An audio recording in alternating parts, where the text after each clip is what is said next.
அடிச்சது பாருங்க உங்களுக்கு ஜாக்பாட். இப்போ நீங்க வியட்நாம்க்கு ஒரு ட்ரிப் பிளான் பண்றீங்கன்னா ஜஸ்ட் 11 rupeesக்கே நீங்க ஃப்ளை பண்ணலாம். சூப்பர்ல.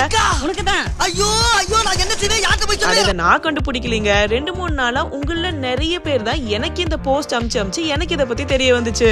அப்போ மெயினா வியட்ஜெட்டோட வெப்சைட்ல மட்டும் தான் இந்த டிக்கெட்ஸ் நீங்க புக் பண்ண முடியும். அண்ட் ஃப்ரைடேஸ்ல மட்டும் தான் புக் பண்ண முடியும். சரி, அந்த போஸ்ட உத்து பார்த்தா அதுல அவங்க எழுதி இருக்கிறது 11 rupees plus taxes and fees. And அந்த வெப்சைட் குள்ள போய் நீங்க டிக்கெட் புக் பண்ண ட்ரை பண்ணீங்கன்னா அந்த taxes and fees ஓட சேர்த்து உங்களோட ஃபைனல் அமௌண்ட் 8,000 to 9,000 குள்ள வந்து நிக்கும்.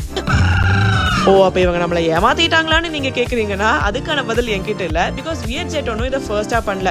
இதுக்கு முன்னாடியே ஏர் ஏஷியா அண்ட் சில பல லோ காஸ்ட் ஏர்லைன்ஸ் எல்லாம் சிமிலர் மார்க்கெட்டிங் கேம்பெயின் பண்ணிருக்காங்க. சோ நான் இந்த வீடியோ பண்ணது வியட்ஜெட்டோட இந்த போஸ்ட டார்கெட் பண்ணி இல்ல, ஜஸ்ட் ஒரு அவேர்னஸ்க்கு மட்டும் தான். பிகாஸ் என்ன பொறுத்த வரைக்கும் இது ஒரு ஹார்ம்லெஸ்ஸான மார்க்கெட்டிங் கிமிக் தான். ஏன்னா வெப்சைட் குள்ள போன உடனே நம்மளுக்கு இது 8,000 to 9,000 வருதுன்னு தெரிஞ்ச உடனே வேணும்னா புக் பண்ண போறோம், இல்லன்னா வெளியே வர போறோம். ஆனா இப்படி எதை பார்த்தாலும் உடனடியா நம்புற நம்மளோட இந்த மென்டாலிட்டி கண்டினியூ ஆயிட்டே வந்துச்சுன்னா ஏதாவது ஒரு நாள் ஏதோ ஒண்ணு பார்த்து நம்பி மாட்டி கண்டிப்பா காசை தொலைக்க தான் போறோம். அப்ப நெக்ஸ்ட் டைம் இந்த மாதிரி இன்ஸ்டாகிராம்ல வர்றதெல்லாம் பார்த்த உடனே நம்புறதுக்கு முன்னாடி மெயினா அந்த டேர்ம்ஸ் அண்ட் கண்டிஷன்ஸ் எல்லாம் படிச்சிருங்க, இல்லனா கொஞ்சமாவது ரிசர்ச் பண்ணிருங்க. அப்ப இது ஒரு ஜீனியஸ் மார்க்கெட்டிங்கா இல்ல சீட்டிங்கா உங்களுக்கு என்ன தோணுதுன்றத கமெண்ட் செக்ஷன்ல சொல்லிருங்க. அண்ட் மறக்காம பாக்குறதெல்லாம் நம்புற உங்களோட ஃப்ரெண்டுக்கும் இந்த வீடியோவை ஷேர் பண்ணி விட மறந்துடாதீங்க.